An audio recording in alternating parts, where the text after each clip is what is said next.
This man was born in the early 20th century to a family of rather short stature.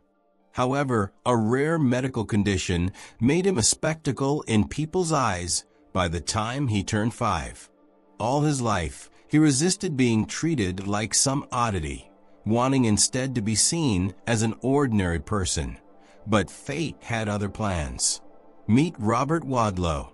With a recorded height of 2.72 meters, 8 feet 11 inches, and a weight of nearly 200 kilograms, around 440 pounds, Robert Wadlow is universally recognized as the tallest person in history. But let's start from the beginning. In 1918, in the small town of Alton, Illinois, an otherwise unremarkable family welcomed their firstborn.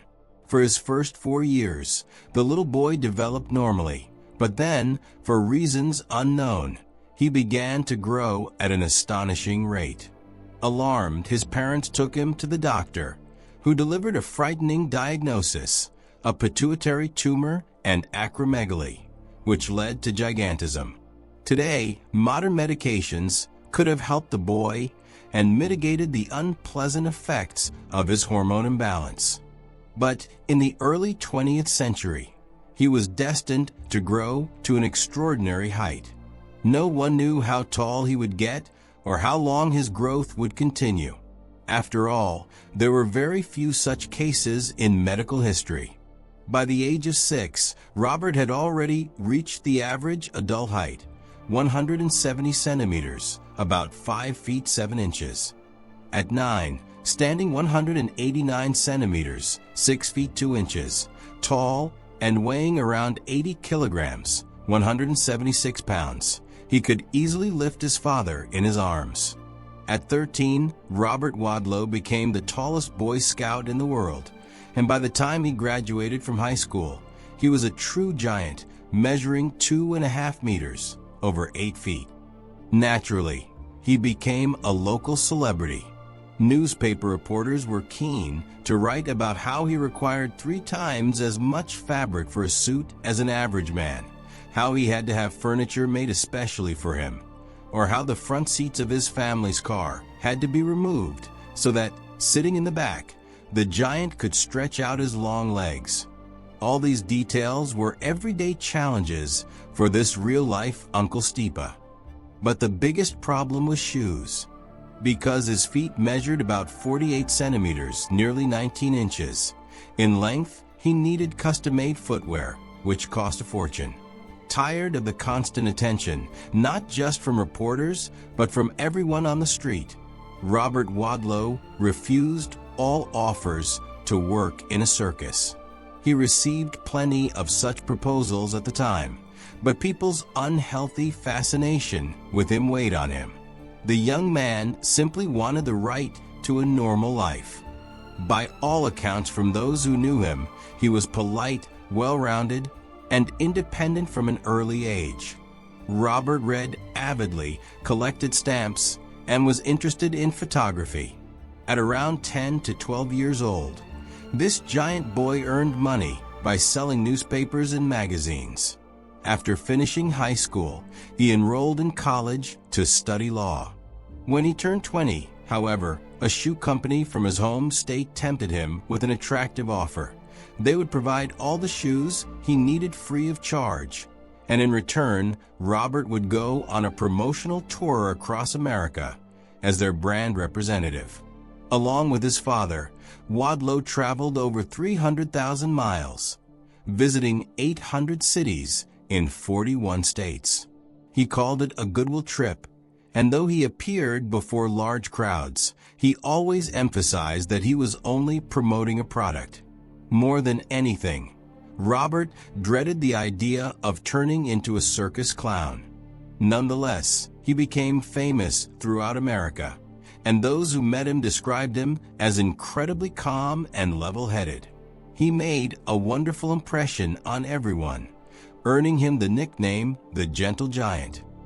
Unfortunately, the tour took its toll on his health. In his youth, despite his hormonal disorder, he had been surprisingly healthy and active. But over the years, his rapid growth did not subside. By age 21, Wadlow stood 262 centimeters, about 8 feet 7 inches, tall and weighed 223 kilograms, around 492 pounds, and within the next year, he grew another 10 centimeters 4 inches. Gradually, his abnormal height began to affect his health. Robert started losing sensation in his legs, making it harder and harder to walk. First, he had to use a cane and eventually crutches. Even custom-made shoes caused terrible blisters because the giant could not feel pain in his feet. That ultimately led to his sudden death. On July 4, 1940, during an Independence Day appearance, he developed a severe blister on his foot that got infected and turned into sepsis. With his weakened immune system, the tallest man in the world passed away in his sleep just 10 days later.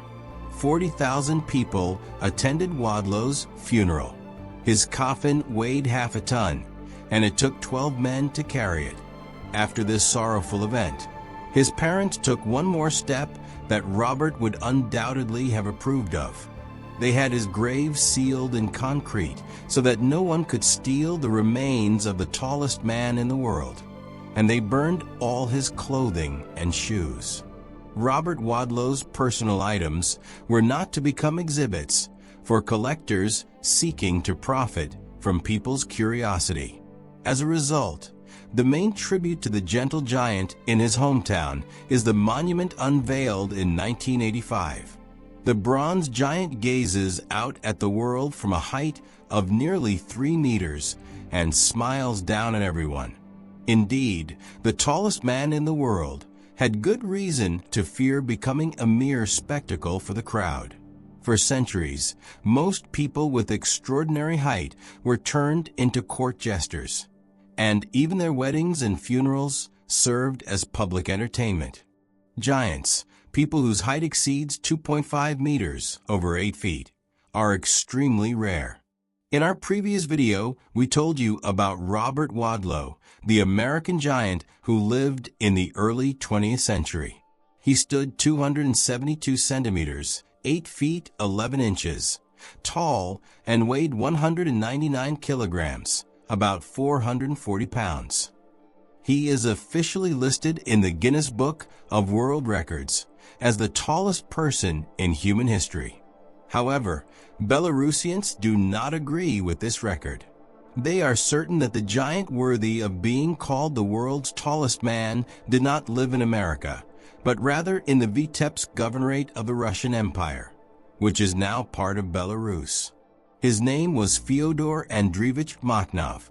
According to some sources, he reached a height of 285 centimeters, over 9 feet 4 inches, making him 13 centimeters taller than our American friend Robert Wadlow.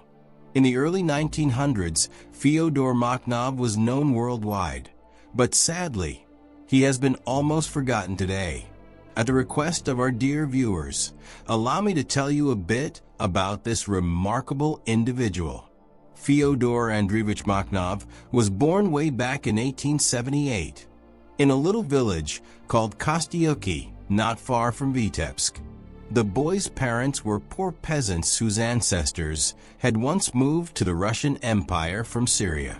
His father, mother, brothers, and sisters were all quite tall themselves, but they were not giants.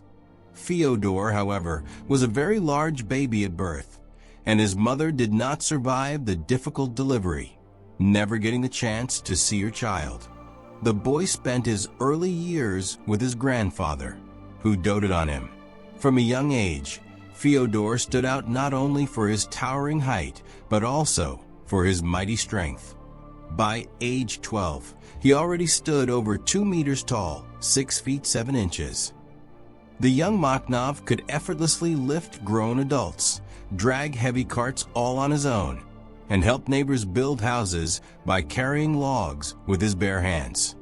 Local children made fun of the giant, so in retaliation, he would snatch their hats and hang them on the ridge of a rooftop. When Fyodor turned 14, his father had to raise the ceilings in their home because his son no longer fit inside. A local blacksmith made a bed especially for him, and all his shoes and clothing had to be custom-made. Since Fyodor's family was poor, he had to earn his own living at the market in Vitebsk. It was there one day that a German traveling circus owner named Otto Billender noticed the teenage giant. Impressed by Fyodor's incredible height and seeing a profit in it, Billender asked Fyodor's father for permission to take the boy to Germany.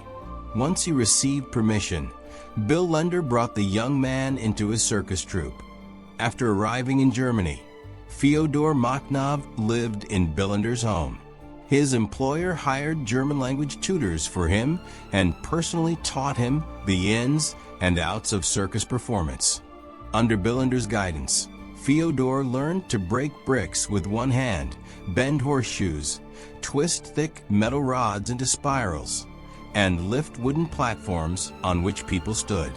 At age 16, Makhnov signed a contract with his mentor and began performing in the circus arena alongside other artists. By that time, he stood 253 centimeters tall, over 8 feet 3 inches, and Billender advertised him to audiences as the tallest person on earth. Traveling with the troupe, Fyodor toured many countries, becoming Europe's most famous giant strongman. He performed in the circus for 9 years. During that period, his height kept on increasing, and by the time he was 25, he reached 285 centimeters, about 9 feet 4 inches.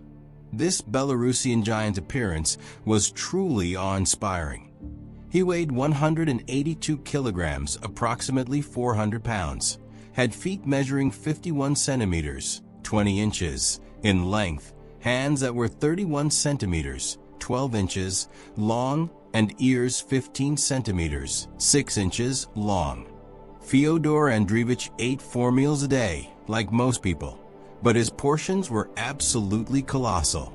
His typical breakfast included 2 liters of tea, 8 loaves of bread with butter, and 20 eggs. At lunchtime, Makhnov could easily finish off 1 kilogram of potatoes and 2.5 kilograms of mutton or pork, washing it all down with 3 liters of beer. In the evening, he would eat a huge piece of meat, 3 loaves of bread, a large bowl of fruit, and several liters of tea. Over his years in show business, Makhnov earned quite a bit of money and became quite well off. At 25, he decided to leave the circus troupe and return home. His gigantic height had made traveling extremely inconvenient. Hotel rooms and restaurants were too cramped, and he had to use only open-top vehicles. Tired of the endless tours, Makhnov bid a warm farewell to Billender in the early 20th century and went back to his native Kostyoki. With his earnings, he bought an estate from a local landowner, remodeled the house to fit his stature, ordered custom-built furniture for the rooms, and settled down to enjoy life. Soon after returning home, the giant started thinking about marriage. Most young women were intimidated by Fyodor's enormous size and kept their distance, so finding a bride wasn't easy. At last, luck smiled on him. His chosen bride was a local schoolteacher named Yefrosinia Lebedeva. Though she was close to 2 meters tall herself, around 6 feet 6 inches, next to Fyodor, she looked like a child. Over the course of their marriage, Fyodor and Yefrosinia had 5 children. They all grew to be tall, though none surpassed 2 meters in height. The family lived on Makhnov's estate, which he gave the ironic name of Velikanovo, meaning giant's place.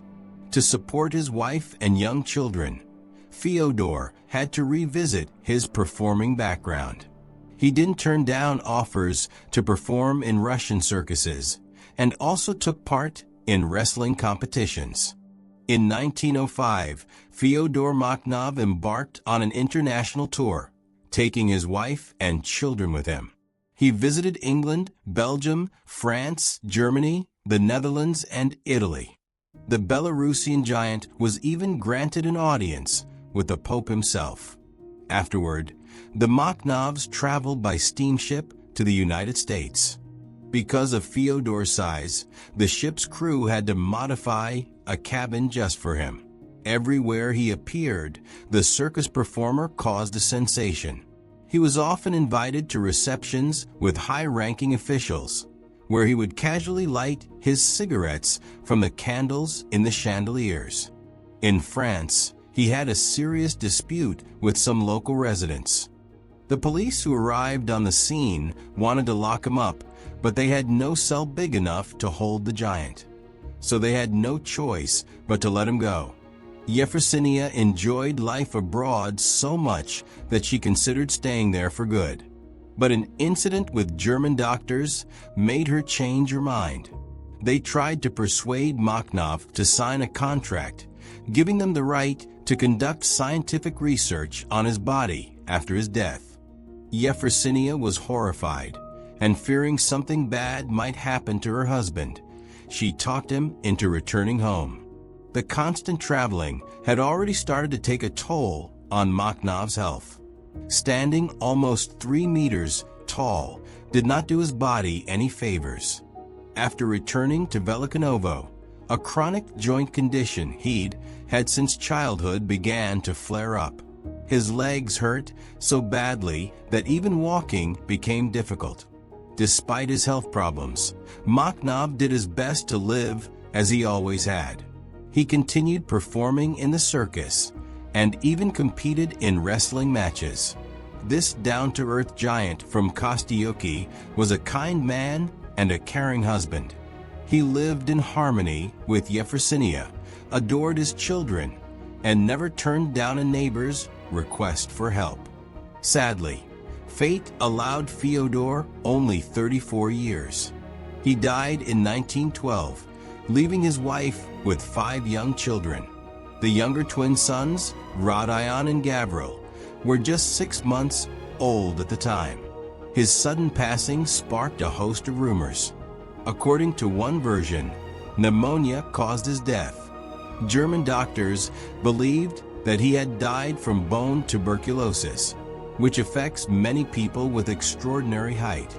Another theory holds that he was poisoned by ill-wishers. Fyodor was buried in a cemetery not far from Kostyuki. In 1934, his remains were exhumed and sent to the Minsk Medical Institute for study. However, they were lost forever during World War II. Why, then, is someone else listed as the tallest man ever in the Guinness Book of World Records?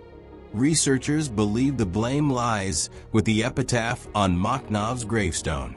It stated that the giant's height was 3 arshins and 9 vershoks, which translates to 253 centimeters, about 8 feet 3 inches. But this information came from the contract Fyodor had signed at age 16 with Otto Billender. Over the following years, Makhnov actually grew an additional 32 centimeters, 12.6 inches. Unfortunately, that increase was never taken into account. Nevertheless, this historical oversight does not stop Belarusians from taking pride in their native son and calling him the tallest man in the world.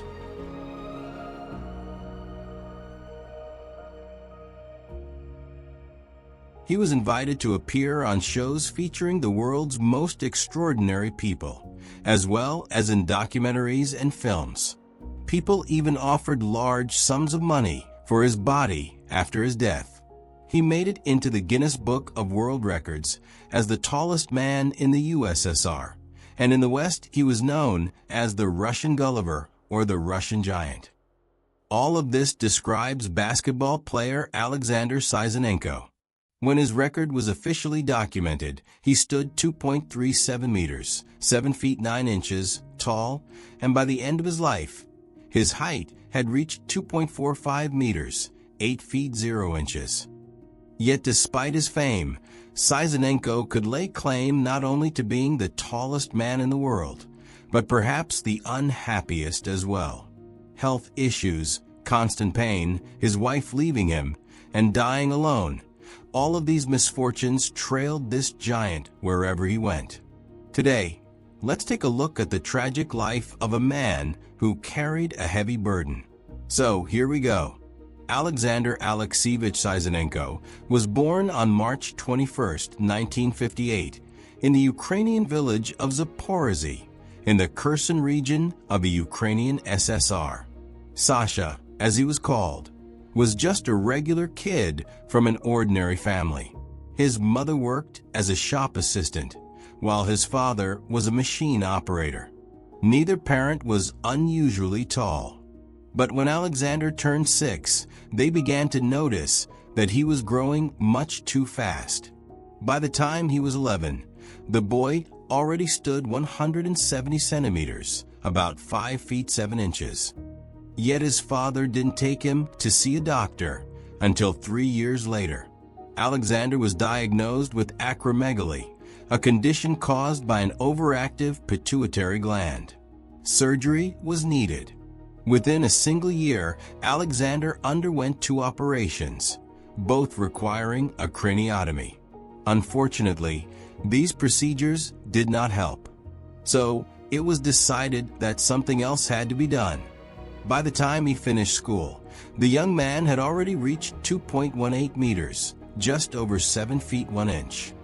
That was when doctors told him he probably wouldn't live more than 20 more years. Sizanenko stumbled into basketball entirely by chance.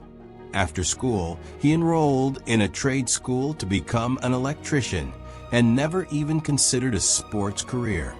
But one day, on his way home from practical training, he ended up on the same bus as the Spartak Nikolaev basketball team.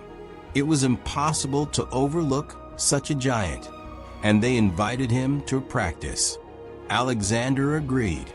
Within 3 months, the young player found himself on one of the country's top teams, Spartak Leningrad, coached by Vladimir Kondrashin, who also led the USSR national squad. Kondrashin had heard about the 18-year-old with extraordinary physical attributes and brought him on board. The newcomer received a warm welcome. Kondrashin and one of the team's leaders, Munich Olympic champion Alexander Belov, took Sizanenko under their wing, and he quickly fit in. Sasha proved he deserved his place on Spartak's roster. At his very first practice, he sank 19 free throws in a row, surprising his teammates. At that time, it was rare for extremely tall players to have a polished mid-range shot. Moreover, Sizanenko was known for excellent positioning and a solid first pass. He soon made the starting lineup. With Spartak, he earned silver in the USSR Championship and won the National Cup. But he couldn't stay on top for long. Kondrashin was an innovator who constantly introduced new ideas, striving to play fast-paced basketball. Exactly the sort of style that didn't suit the towering Sizanenko. He spent more and more time on the bench. Another event soon reshaped his future. In 1978, Alexander Belov died at age 26 from the rare heart condition angiosarcoma. The tragedy led to more stringent medical testing for players and stricter requirements for anyone with health issues. Because of Sizanenko's diagnosis, which technically meant he shouldn't have been participating in sports at all, Spartak decided to let him go.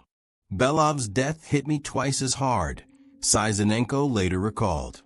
I lost my biggest partner on the court, my mentor, and my older friend.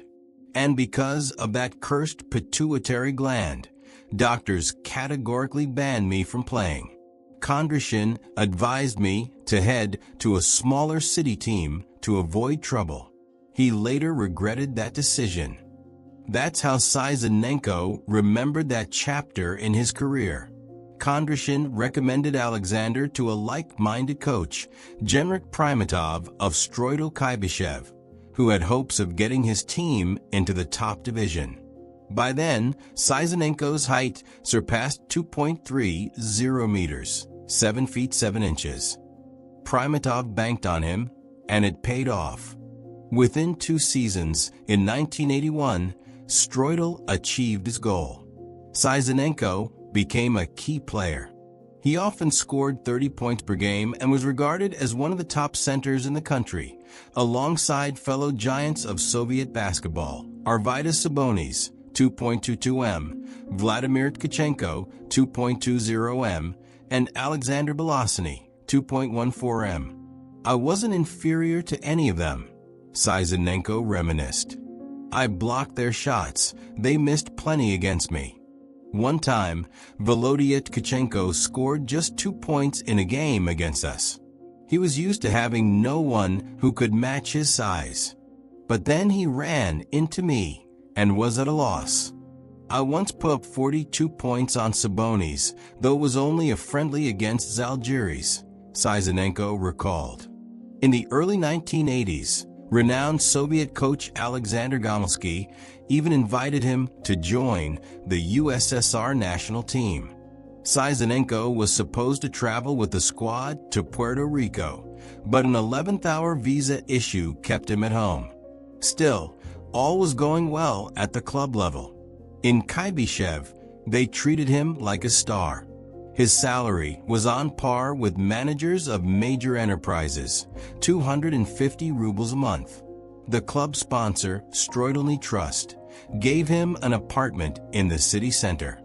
Yet by 28, Sizanenko had to retire. In 1985, Genrikh Primatov, who had supported him both on the court and in life, passed away. Meanwhile, the pills Sizanenko had been taking eventually triggered a hormonal imbalance. Alongside his existing health concerns, he developed asthma and diabetes. In that condition, he could no longer help the team, and partway through the season, he was released. Journalist Sergei Volkov, then a regional correspondent for Sovetski Sport, knew Sizanenko well. Volkov believed Sizanenko himself shared responsibility for ending his career so soon. He was not one to follow a strict regimen. He could be found smoking and drinking, although his medical issues demanded extreme caution. He cornered himself, Volkov noted in an interview. According to Volkov, Sizanenko's difficult personality also shaped his fate. He was known to be temperamental and easily offended. Opponents would sometimes play him very aggressively, hitting him under the basket or leaping onto his legs, in a desperate effort to neutralize his massive frame. He'd lose his composure in those moments, commit flagrant fouls in revenge, or ask to be taken off the court. His relationships with teammates were also complicated. Beyond the coach and 2 or 3 players, he hardly spoke to anyone else. He lacked a sense of gratitude and acted as though everyone around him owed him something. Naturally, that rubbed people the wrong way. By the end of his career, many had turned away, Volkov concluded. Leaving sports meant losing his main income. Declared a second-degree invalid, he was granted a disability pension of 63 rubles, half the usual amount. It was nowhere near enough. Even his clothes and size 58 shoes had to be custom-made. At times, he relied on help from local vendors and townsfolk for food. But Volkov prevented him from sinking to the bottom. He wrote an article for the popular publication Sobosednik, titled, "Who Will Help Gulliver?" That piece quite literally saved the basketball star. City authorities quickly took notice. They raised Sizanenko's pension, arranged rationed groceries again, and purchased a new 3-meter bed for him. Other media picked up the story. Sizanenko's plight soon became known well beyond the Soviet Union. In the West, he was nicknamed the Russian Giant. He was invited to appear on Japanese TV shows about the world's most unusual people. He even portrayed a giant in the Czech film The Brave Little Tailor. That Sobosednik article also impacted his personal life. In 1988, Sizanenko got married. His bride was Svetlana Gumenyuk, an acquaintance from his Spartak days. She had read about him and traveled from Leningrad to offer support. Soon, their friendship turned romantic and they were married. 2 years later, Sizanenko was listed in the Guinness Book of World Records as the tallest man in the USSR at 2.39 meters, 7 feet 10 inches. Only one person, Suleiman Ali Nashnash from Libya, 2.45 m/8 feet, was taller. In time, Sizanenko would catch up to him. But, as often happened in Sizanenko's life, good fortune was followed by bad. In 1992, because of an unsuccessful scheme by his wife, the Sizanenko family lost their home in Kybyshev, by then known as Samara.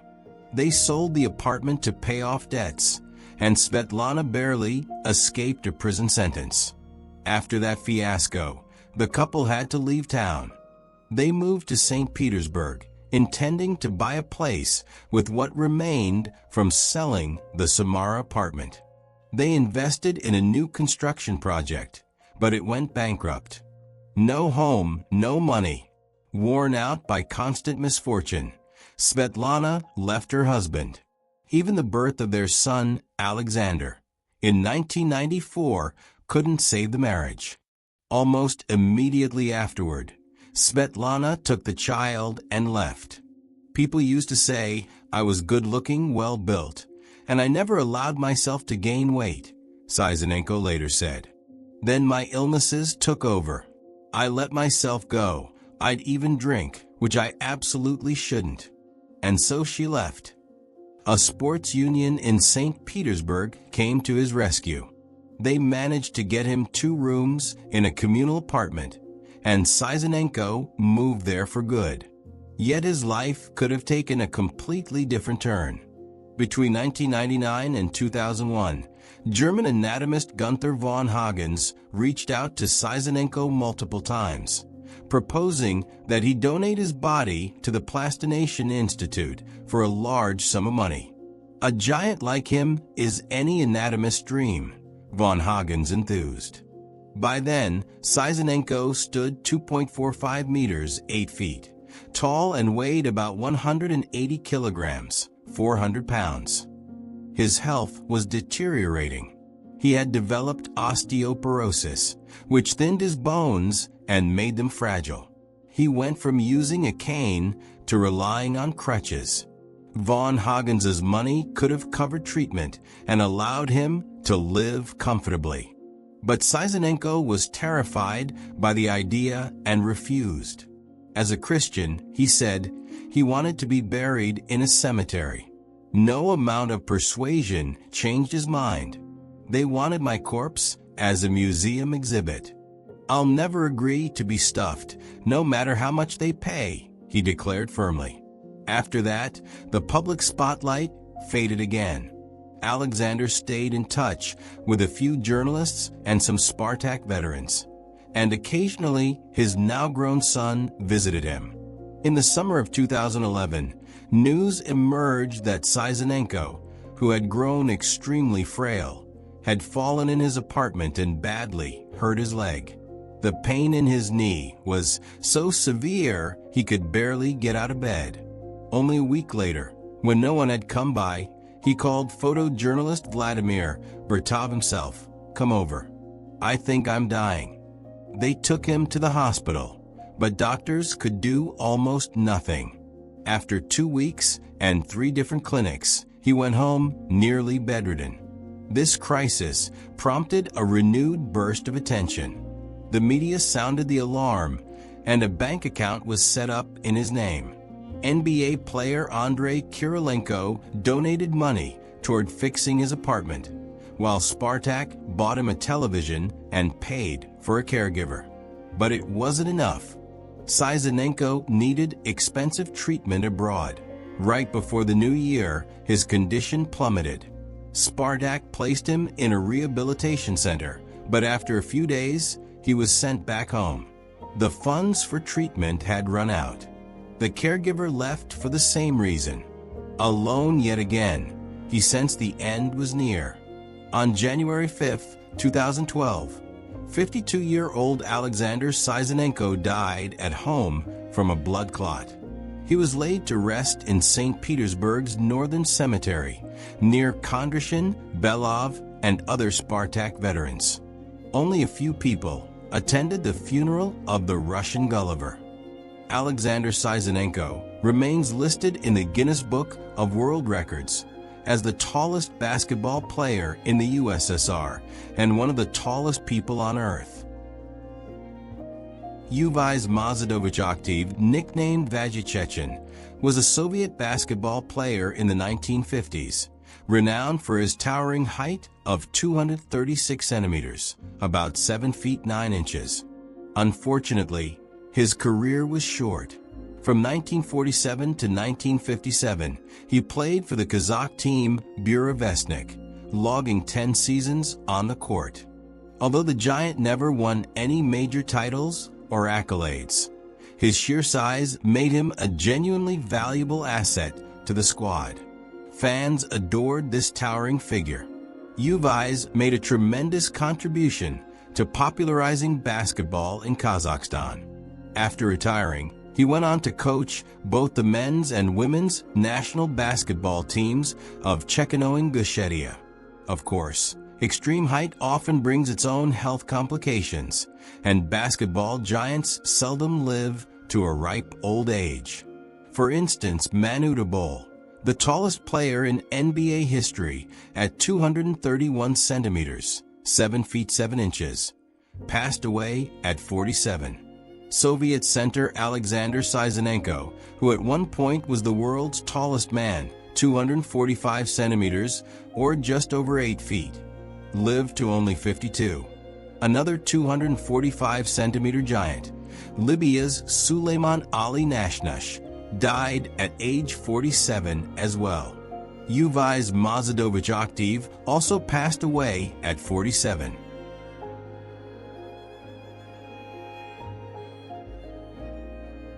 Yuvai Mazadovich Aktiv, nicknamed Vazhechechin, was born on December 26, 1930, in the village of Vashenderoy in the Shatoysky district of the Chechen-Ingush ASSR. At the age of 13, he and his family were deported to Karaganda in Kazakhstan. As a child, Aktiv didn't stand out much among his peers, but during his teenage years, his height began to shoot up dramatically. By the time he was deported, he was already around 2 meters tall, about 6 feet 7 inches. Life for the Chechens and Ingush in exile was hard. Many starved.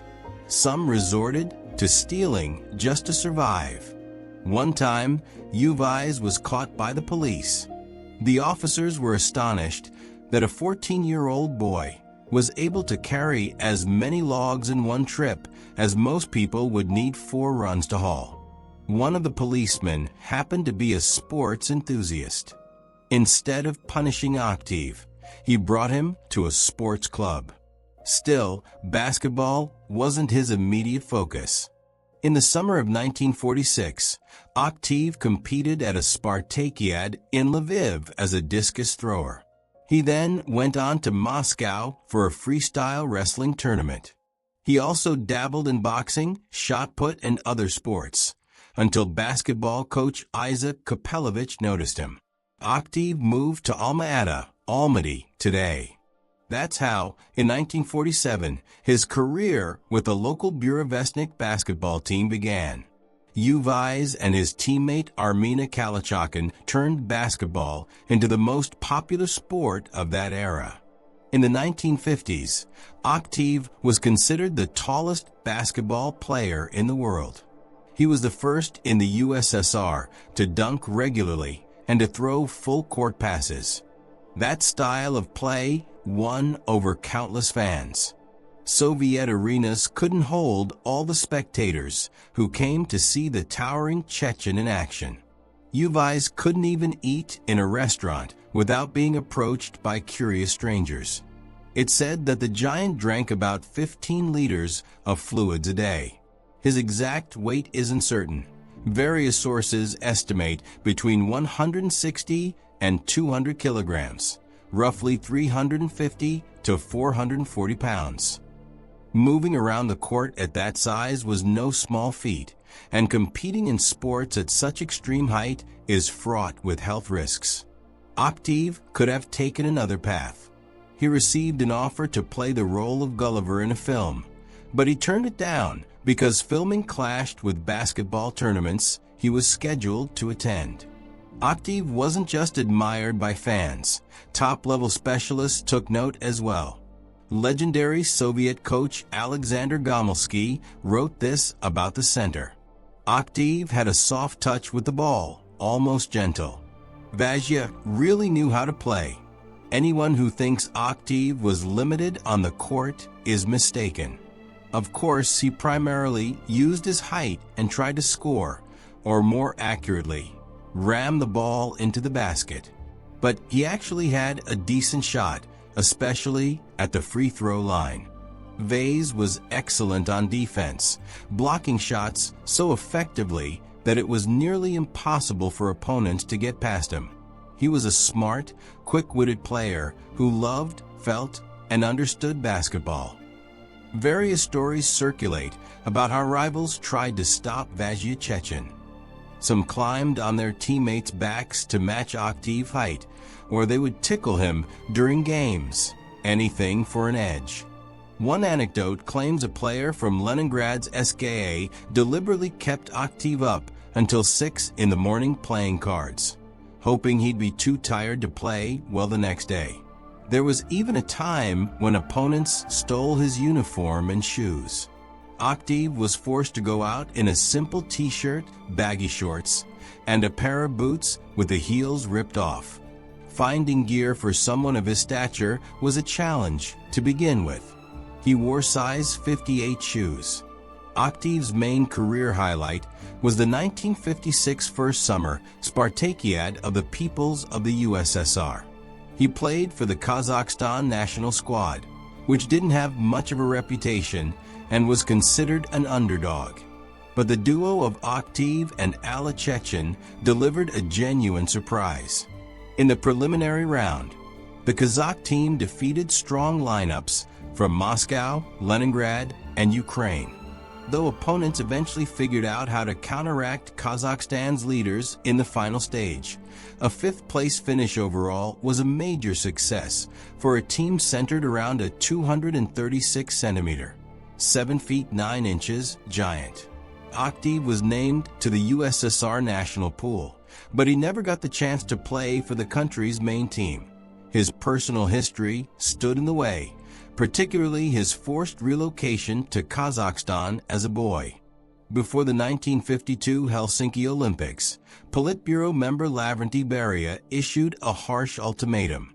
Octave had to change his name and nationality if he wanted to play for the USSR.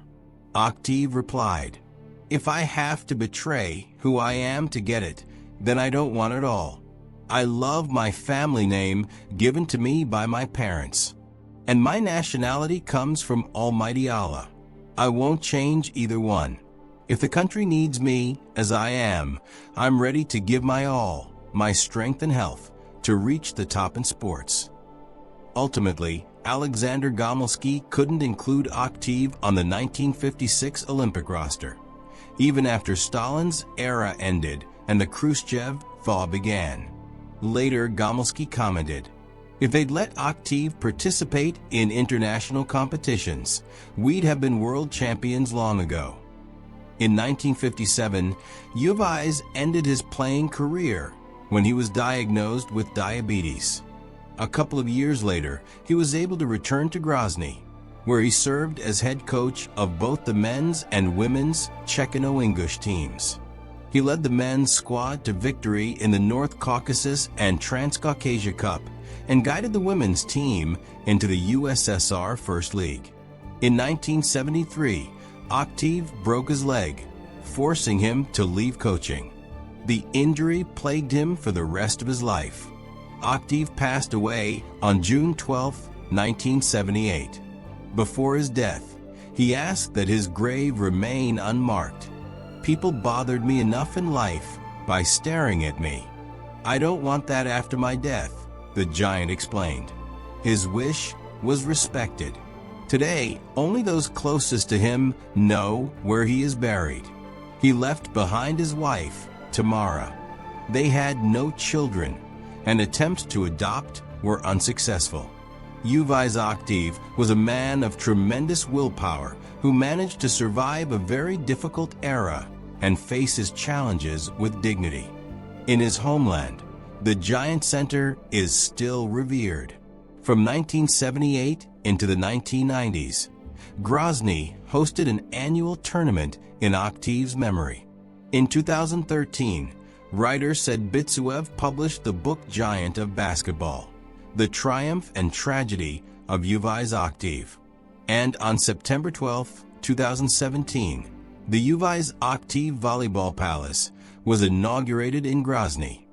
In 1912, in the village of Kukuni in the Dagestan region of the Russian Empire, a remarkable boy named Osman was born into an ordinary Avar family. It's hard to say exactly what his height and weight were at birth, but by the time he turned 1, he looked as though he were already 8 years old. His father, Erdash Abdurrahmanov, stood at a fairly typical 167 centimeters, about 5 feet 6 inches, whereas his mother, Ashet, was a true giant, measuring 220 centimeters, about 7 feet 3 inches. Some contemporaries claimed that at the peak of his career, Osman's height reached about 207 to 210 centimeters, roughly 6 feet 10 inches, and that he weighed around 150 kilograms, 330 pounds. Others insisted he was actually 237 centimeters, nearly 7 feet 10 inches, tall, and weighed 165 kilograms, about 365 pounds. Either way, old photographs clearly show that Osman Erdashevich was a genuine giant. Because the Abdurrahmanovs lived in poverty, Osman had already begun working by age 16, first in a factory, then at a plant, on construction sites, and so forth.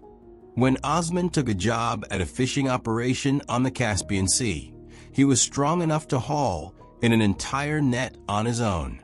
Later, at the fruit canning factory in Djurgybal, this Caucasian strongman easily stirred huge vats of fruit puree and carried massive sacks of sugar on his back. Afterward, he found work at the Djurgybal hydroelectric power station, where everyone marveled at his strength. And one story from that time spread like wildfire. Whenever donkeys blocked the road, Osman would simply lift them out of the way so vehicles could pass. News of the giant man reached higher-ups, who summoned him to Makhachkala. Invited to compete in a Spartakiad, Osman easily racked up several awards, setting 2 new records, one for Dagestan and one for the USSR. He threw a hand grenade 65 meters, over 200 feet, and hurled a stone weighing half a pood 8 kilograms, or about 17.5 pounds, a distance of 13 meters, over 42 feet. Osman's fame soared when he began performing with the Tbilisi Circus, going on tour and appearing in popular wrestling exhibitions featuring professional athletes. He also practiced freestyle wrestling and once stepped into the ring with the legendary Ivan Podivny, who recognized the Dagestani's astonishing power. At the Kolkosovkaz Spartakiad in Pyatagorsk, Osman delivered the top result in stone throwing, and his prize was handed to him personally by Sergo Orjonikidze, who awarded him a record player and a set of records. Around that time, Orjonikidze urged him to move to Moscow. Following that advice, Osman headed for the capital. Sergo would later help him settle in. In Moscow, Osman found work at the Serp-I Malat sickle and hammer factory. He continued to train intensively in wrestling, guided by Alexei Kachalin, a Soviet Greco-Roman champion and honored coach of the USSR. In 1936, Osman became Moscow's classical wrestling champion. On top of that, he occasionally worked at the Moz film studios. where directors sometimes cast him in films because of his striking physique. He scored win after win in wrestling competitions, but one of his most memorable and deadliest showdowns was a match against a giant python. It was so astounding that years later, his hometown erected a monument depicting Osman wrapped in the coils of a massive snake. The actual match took place in Kiev, and Osman's objective was to overpower the python, which was allowed to coil itself around his torso twice. Only one of his arms and one of his legs remained free to fight back, while the snake attempted to squeeze the life out of him. This was truly a fight to the death. Osman prevailed, but his health took a hit after that fierce struggle. Following several years of circus performances and movie roles, the Caucasian giant returned to his native Kukuni. He went to work at the local kolkhoz collective farm and served as its chairman during the war. Despite his intimidating appearance, Abdurrahmanov was said to be very kind. There was the incident in which he accidentally broke an acquaintance's hand during a handshake. He was overjoyed to see the person and forgot his own strength. Deeply upset by what had happened, Osman vowed to be more careful, gently placing his huge hand over another's rather than squeezing. Over the course of his life, Osman engaged in more than 1,000 matches.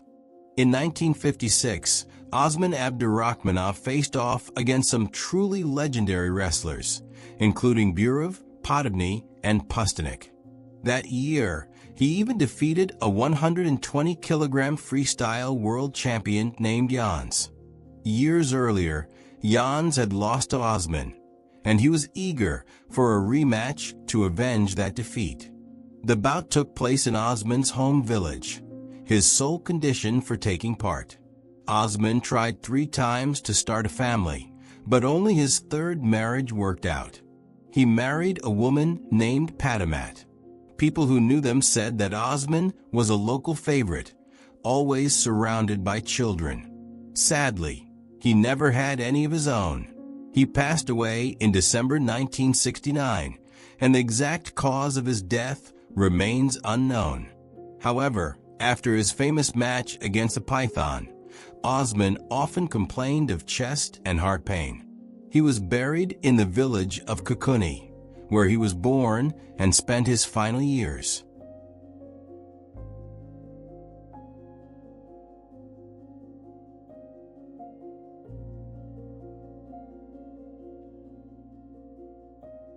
During World War II, when Anglo-Canadian forces captured a group of German soldiers near the French city of Calais in 1944, they took note of one unusually tall man among them. So tall that even Britain's tallest troops looked tiny by comparison. His papers identified him as Jacob Nacken, 38 years old, and someone among the English speakers recalled hearing about him before the war as the tallest man in the world. Jacob Hatzen Nacken was born on February 15, 1906, in Dusseldorf, Germany. His parents were both over 180 centimeters, about 5 feet 11 inches, but Jacob soon towered over them, eventually reaching 221 centimeters, 7 feet 3 inches. His extraordinary height was a constant source of trouble. Childhood peers teased him mercilessly, calling him pencil and lightning rod, and he regularly banged his head on low door frames. Each year, Jacob shot up another 4 to 6 inches, making everyday life a challenge. Public transport was cramped, and clothes and shoes had to be specially made, never cheap in Germany's depressed economy. It was no surprise that few conventional employers were interested in a young man of his size, so when the circus offered him a job, Jacob jumped at the chance. Life under the big top sent him on tours that spanned Europe and both Americas, leaving him little time at home. Audiences knew him by stage names like Arun and the Giant from the Rhineland, often promoted with the tagline, "Tallest man in the world."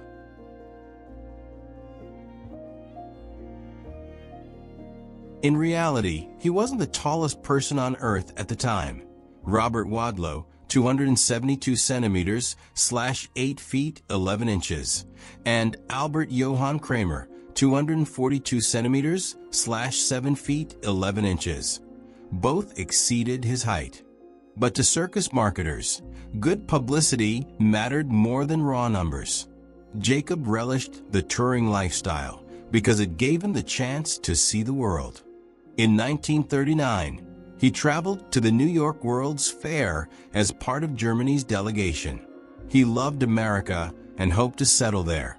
But when war broke out, everything changed. Traveling performers from the Reich became unwelcome in the United States, and Europe's outbreak of hostilities shut down many of his tours. Still, before he could become unemployed again, the German government called him up. At 34, Jacob was drafted into the Wehrmacht as its tallest soldier. A custom uniform and boots were made, but beyond that, he got no special treatment. Technically, under wartime regulations, a man of his height and related health issues, musculoskeletal problems, heart conditions, and so on shouldn't have been enlisted. Yet he was sent straight into the fray. Serving in a machine gun unit, Jacob rose to Oberstreiter, senior lance corporal, for his discipline and bravery. He fought in Poland and France until a minor wound led to his capture near Boulogne-sur-Mer. Two famous photographs document the moment he surrendered to Canadian Corporal Bob Roberts. One shows a visibly nervous Jacob standing with Roberts. In another, Roberts is searching his pockets. Both the British Canadian troops and the captured Germans reportedly found the scene oddly comical, particularly once they discovered Jacob spoke English and had worked in circuses overseas. After preliminary processing, Jacob and the other wounded Wehrmacht soldiers were sent to a hospital in Scotland. For him, the war ended there. Once he healed, Nacken was transferred to a POW camp. In late 1945, he returned to Germany. He soon married a woman named Maria, and in 1949, they emigrated to the United States, the country of his dreams, settling in Paterson, New Jersey, where Jacob's sister already lived. To his delight, Americans still remembered their tallest man in the world. Television shows booked him, and he enjoyed success playing an oversized Santa Claus at children's parties. Nicknamed Long Jake from Germany, he was a guest on Ripley's Believe It or Not and numerous other high-profile programs. In 1955, Jacob and Maria both became U.S. citizens. Under the moniker The Great Urun, he continued to perform in Broadway shows until 1959, often demonstrating not just height, but raw strength by carrying two women on his shoulders across the stage. Eventually, Jacob decided to return to Germany, where he spent his last years. He died in 1987 at the age of 81. Matthew McGrory was an American actor whose towering height, 2.29 meters, 7 feet 6 inches, and striking appearance shaped his brief but memorable film career. Despite acting for only 6 years, he logged around 20 roles. Beyond his imposing stature and record-setting shoe size, McGrory stood out for his considerable talent and genuine warmth. Audiences remember him best for Men in Black 2, Big Fish, Constantine, The Devil's Rejects, and House of 1,000 Corpses. Off-camera, this performer of giants and monsters was known as a kind, soft-spoken man. Sadly, his time in show business was cut short. Matthew was born on May 17, 1973, in Westchester, Pennsylvania. His parents were of average height, far removed from Hollywood. His father worked as an accountant, while his mother devoted herself to raising him. No small task, since even as a baby, Matthew needed special care. Doctors diagnosed him early with gigantism, By kindergarten, he was already 150 centimeters, 4 feet 11 inches, tall and weighed nearly 70 kilograms, about 154 pounds. Another growth spurt followed soon after. Treatment typically involves hormone therapy and orthopedic measures, but such interventions can only mitigate the condition to a degree. Then there were Matthew's feet, which seemed to outgrow the rest of him. By first grade, he already needed adult-sized shoes, and they never stopped getting larger. He eventually held the Guinness World Record for biggest feet and wore a size 62 shoe, custom-made, with socks that his mother sewed or knitted by hand. After high school, Matthew enrolled in a local university to study forensic science. But before long, his path veered into television. He caught the eye of producers after guest spots on a few talk shows. One of his earliest on-camera appearances was in Marilyn Manson's music video Coma White, followed by offers for film roles. His first feature credit was a low-budget horror flick titled Dead Hate the Living. The experience convinced him to pivot from forensics to acting. In retrospect, it was the right call. Not only was his unique look in high demand, but he proved to be a naturally gifted performer. Directors enjoyed casting him, albeit typically as ogres, yetis, aliens, zombies, or other towering creatures. But his breakthrough came with the role of Carl the Giant in Big Fish. Rather than frighten audiences, he elicited sympathy, especially in his scenes with Ewan McGregor. The part was a critical success, and it opened the door to more nuanced roles. Off-screen, he had a gentle spirit that colleagues found endearing. People meeting him for the first time might recoil at his size, but after just a few minutes of conversation, they felt drawn to his kindness and willingness to listen. As Matthew's career advanced, he began stepping away from strictly monstrous characters. In 2005, he started filming Andre, Heart of the Giant, in which he was set to play an athlete, but he never got to finish it. Gigantism, besides its day-to-day challenges, often brings with it serious long-term health issues. Heart disease, painful joints, and chronic fatigue are common, and those affected rarely live to old age. Matthew coped with migraines, joint troubles, and exhaustion. On August 9, 2005, he died of heart failure at just 32 years old. Rob Zombie's film The Devil's Rejects, released shortly thereafter, was dedicated to his memory. Friends and co-stars recalled him as a kind soul, a warm conversationalist, and an attentive listener. Though his towering frame sometimes startled people, their apprehension melted away the moment they realized how gentle and thoughtful he truly was.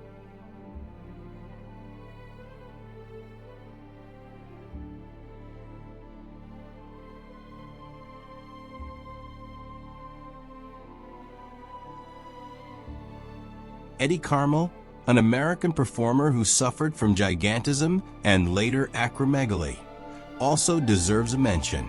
Known popularly as the Jewish Giant and a direct descendant of Goliath, Eddie's height is reported to have ranged from 2.68 meters, 8 feet 10 inches, to 2.76 meters, 9 feet 1 inch. Like Matthew McGrory, Eddie's life was both bright and short. Let's hear his story. A boy named Adet Ha was born on March 16, 1936, in Tel Aviv, into a Jewish family. His father, Itzhak, was an insurance agent, and his mother, Miriam Ha, was a homemaker. A few years after Adet's birth, the family left Palestine and emigrated to the greater New York area. By the time he turned 15, Adet, by then going by the name Eddie, experienced a sudden, explosive growth spurt. He shot up far, beyond not only his parents, but pretty much everyone else around him. Doctors discovered a severe hormonal imbalance that led to gigantism. Eddie's relationship with his father was complicated. Itzhak, a fervent Zionist and devout Jew, could not stand the way his son made light of both religion and the state of Israel.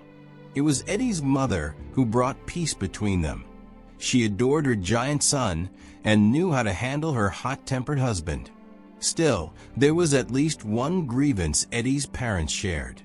Their son refused to pursue a serious profession. Back in those days, people of enormous stature didn't have many career options. Much as in earlier times, giants were still most often found working in circuses. After finishing high school and spending 2 years at a city college in New York, Eddie H.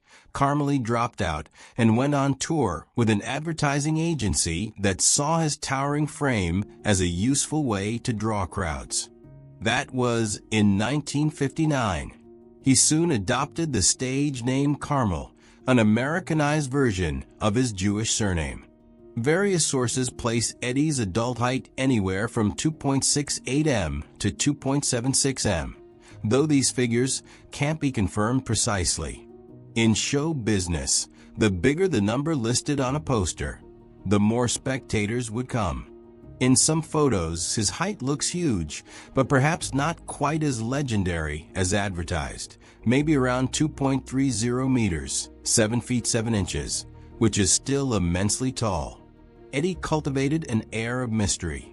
He claimed to have been over 6 feet tall, 180 centimeters, by age 6, said one of his ancestors was Europe's tallest rabbi, and if you went back far enough, that he descended straight from Goliath. He also tended to downplay his height on some occasions, then announce he was still growing and aimed to reach 3 meters, almost 10 feet. Stocky and weighing over 200 kilograms, 440 pounds, young Eddie got hired as the tallest person on Earth at an anatomical museum in Times Square, New York. That was where, in 1960, he met Diane Arbus, an esteemed photographer for major magazines, renowned for her portraits of people with unconventional appearances. Arbus sought to capture a person's soul in her photographs, rather than label them as freaks. Eddie and Diane became close friends for life. More than 10 years later, 1 year before Arbus's suicide and 2 years before Eddie's death, she visited Eddie and his parents again, taking a photo that would become one of her most striking images. In it, the unshaven giant with a crooked spine leans on a cane as he bends toward his tiny parents. His father looks up with cool disapproval, while his mother beams with adoration. People said Eddie had the lowest voice in the United States, as well as a peculiar laugh, both likely tied to his condition. Besides endless performances, movie roles, and voiceovers for commercials, he worked in the legendary Ringling Brothers and Barnum and Bailey Circus. He was a big hit in those years, entertaining crowds who wanted to shake the giant hand or receive a souvenir ring from him. Occasionally, Eddie would step into a boxing or wrestling ring, always matched against blonde Aryan-looking opponents because, for the audience, it was more comical that way. In the mid-1960s, Eddie the Giant appeared in 2 B-movies, The Brain That Wouldn't Die and 50,000 Years Before the Dawn of Clothing. The pay wasn't great. Clothing, shoes, and furniture all had to be custom-made, which was expensive. Eddie claimed he had to eat a tremendous amount of food to satisfy his daily requirement of 25,000 calories. For breakfast, he said he would devour a 12-egg omelet, 10 slices of toast with a pound of butter, an entire apple pie, a liter of orange juice, and 3 liters of cocoa. In one of his final interviews, published on April 8, 1971, Eddie Carmel said, "I'm not only the tallest man on earth, I also have the best sense of humor, the lowest voice, and I'm better looking than everyone else. My only problem is airplanes. They fly way too low, and I have to keep a fly swatter handy." His humor was coarse, circus humor, but it helped him cope. People on the street would stare and mock him, and kids sometimes ganged up on him with hurtful taunts. Snappy comebacks were sometimes his only defense. "What's there to complain about them looking at me? That's my business. Right now, I get hired by malls to draw in crowds. Sure, I might be tired of the same questions and requests for autographs, but if they stopped, I'd have to find a new job," Eddie said. Once a carefree young man who loved joking around and had a kind disposition, Eddie became withdrawn, foul-tempered, and curt as the years passed, a transformation tied to his failing health. His severe scoliosis and kyphosis got progressively worse. He needed a cane, and before long could hardly stand up from his chair. No one, however, was willing to support him, so he forced himself to go out in public and keep entertaining people. In the early 1970s, Eddie was invited to a shopping mall. The managers assumed people would flock in droves to see Goliath, then stay to shop. But they were mistaken. Eddie collapsed onto a chair, too weak to stand back up. Some visitors began booing him, even throwing plastic cups. "If someone's hired to stand around, they'd better stand," snapped the employer, refusing to pay him. After that fiasco, no more offers came.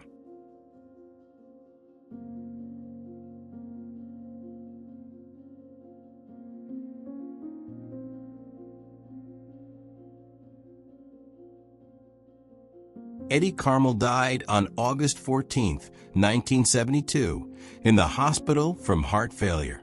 He never married. "I just can't find a girl tall enough," he would joke. At his funeral, Eddie's cousin seized the moment to speak, declaring that the giant's life had been a tragedy and a waste of human existence. Following their son's death, the Hawk Carmely family sold off all of Eddie's belongings, clothes and all, to the first person who asked. Soon after, they left New York and returned to Tel Aviv.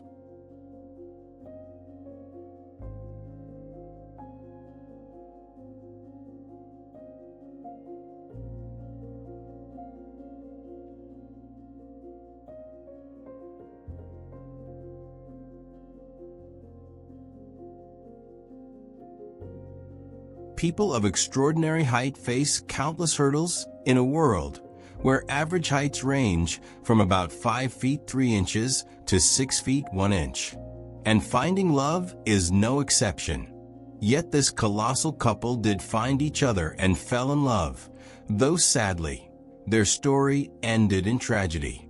Anna Bates née Swan was born on August 6, 1846, in Canada. She was the third child in her family. Neither her mother, father, nor older sister was notably tall. So when baby Anna weighed over 7 kilograms, 15.4 pounds, at birth, everyone was astonished. The delivery was harrowing, but both mother and child survived. Anna's mother went on to have several more children, 10 in total, and Anna ended up the tallest among them. By age 4, Anna was already 137 centimeters, 4 feet 6 inches. At 6, she stood 157 centimeters, 5 feet 2 inches. By 11, she was 188 centimeters, 6 feet 2 inches, and almost a head taller than her father, weighing 96 kilograms, 212 pounds. At 15, the family doctor recorded Anna's height at 210 centimeters, 6 feet 11 inches, and she was still growing. Though she reached her final height of 243 centimeters, 7 feet 11 inches, at 16, her build remained surprisingly proportional. She didn't appear deformed. Anna also stood out for her intellect and curiosity. She loved math, reading, music, singing, and theater. In 1862, none other than P.T. Barnum himself showed up at the Swan's door. Barnum's internationally famous circus showcased not only trained animals and acrobats, but also people with unusual or freakish appearances, something that drew massive crowds. A 16-year-old girl standing 243 centimeters tall was a goldmine for his show. Anna accepted Barnum's offer. She'd move to New York and earn $1,000 a month, a hefty salary for the time. Her plan was to perform in the circus, while also pursuing an education in hopes of finding a more serious profession. The circus, to her, was just a stepping stone. Her act quickly became a hit. Audiences adored her shy, friendly demeanor and her fine sense of humor. Being housed at the circus spared her from the usual problems her height could have caused. However, she nearly lost her life once because of her size. On July 13, 1865, a fire broke out in Barnum's American Museum, engulfing hallways and staircases. Performers jumped out windows and slid down fire escapes, but Anna couldn't. She was too large for the escape structure, and leaping from the window at her weight would have been suicide. Thankfully, her fellow performers refused to abandon her. 18 men banded together to lower Anna from the window on a rope. She emerged unhurt, though deeply shaken, and took some time off to recover at home. When she returned to New York, she soon departed on a tour that changed her life. She met Martin Van Buren Bates, the man who would become her husband. Unlike Anna, Martin was an ordinary-sized child until about age 7, but then he shot up rapidly. By 14, Martin was 210 centimeters, 6 feet 11 inches, tall, and weighed 140 kilograms, 308 pounds. Unfortunately, we don't have an official record of his final adult height, but most sources estimate it at around 235 centimeters, 7 feet 8 inches. Martin himself sometimes claimed an even higher figure, embarrassed that his fiancée still towered over him. Martin had trained as a teacher in rural Kentucky. During the Civil War, he was drafted into the Confederate Army. He served bravely and resourcefully, rising to the rank of captain within a couple of years. After the war, he chose not to return to teaching and found work in a traveling show instead. Anna and Martin met when her manager convinced him to join Barnum's circus, reasoning that two giants together would be a tremendous attraction.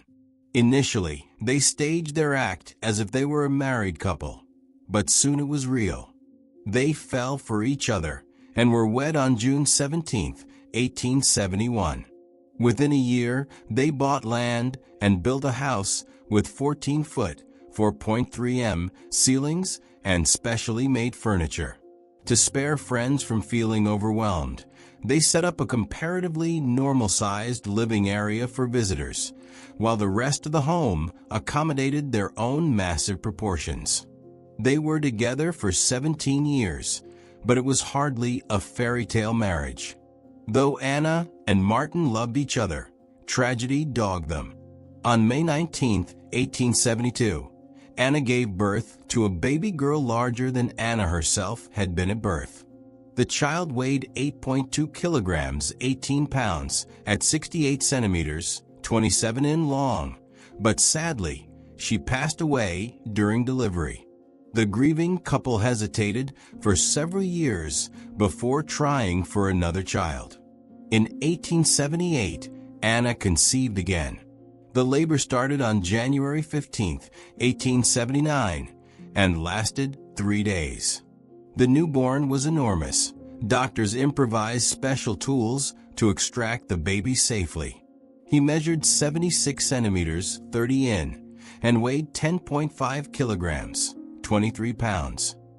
Heartbreakingly, he lived only 11 hours.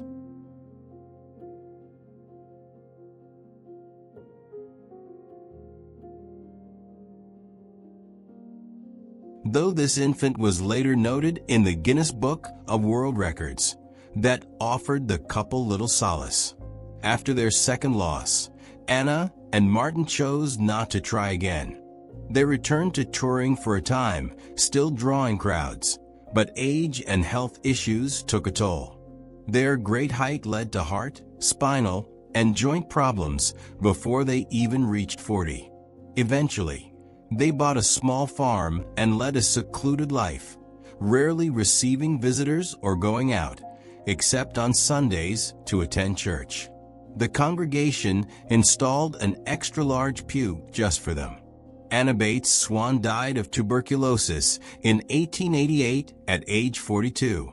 At her funeral, a mix-up delayed the ceremony by 3 days because the undertaker, skeptical of the measurements he'd been given, delivered a standard-sized coffin that was far too small.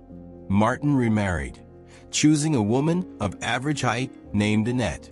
Martin Bates passed away from a heart attack in 1919 at age 82, a remarkable lifespan for someone of his stature. And while Anna's official height of 243 centimeters, 7 feet 11 inches, was truly colossal, she isn't recognized as the tallest woman in history. That distinction, by 5.3 centimeters, belongs to Zhang Jinyan of China.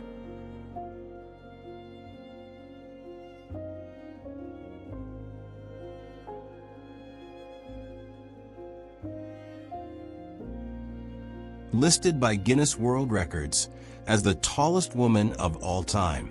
Born June 26, 1964, in a low-income farming family in Yuanjiang, the northernmost city of Hunan Province.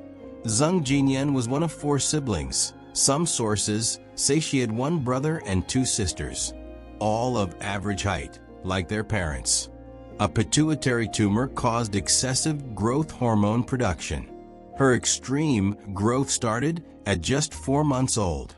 Some reports say she could carry a 48 kilograms, 106 pounds, bag of cement by age 4, and by 5, had already outgrown her mother. By 13, Zhang had reached a shocking 231 centimeters, 7 feet 7 inches.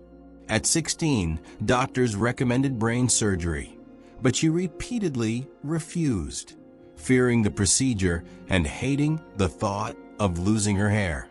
By then, she had already broken the record for tallest female, a record held by Canada's Anna Bates Swan at about 243 centimeters. Zhang's height measured 243.6 centimeters, 8 feet, at the time, and she weighed 147 kilograms, 324 pounds.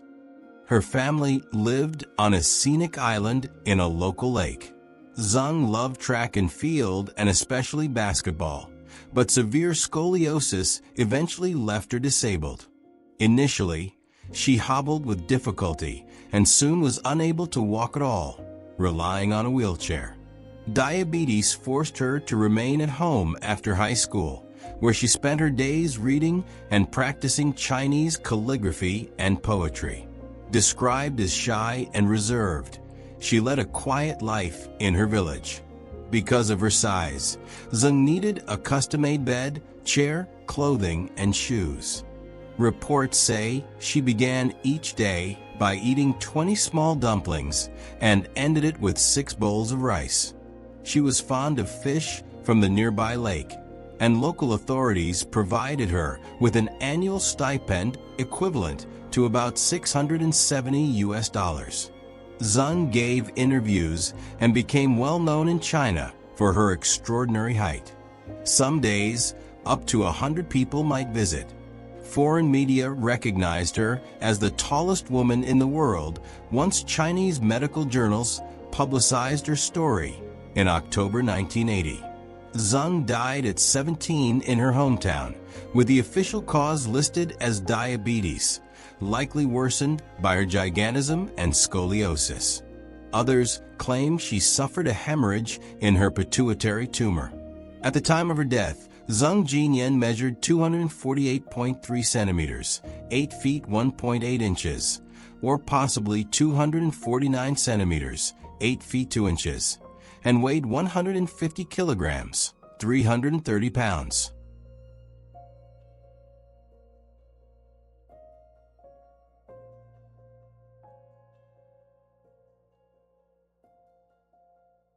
Today, one of the tallest living women recognized by Guinness World Records is Turkey's 27-year-old Rumeysa Celci, at 215 centimeters, 7 feet 0.65 inches.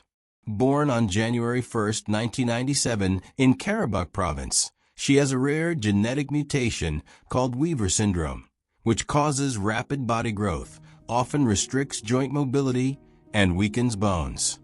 Before age 5, Rumeysa underwent 2 major surgeries just to gain the ability to walk with a walker.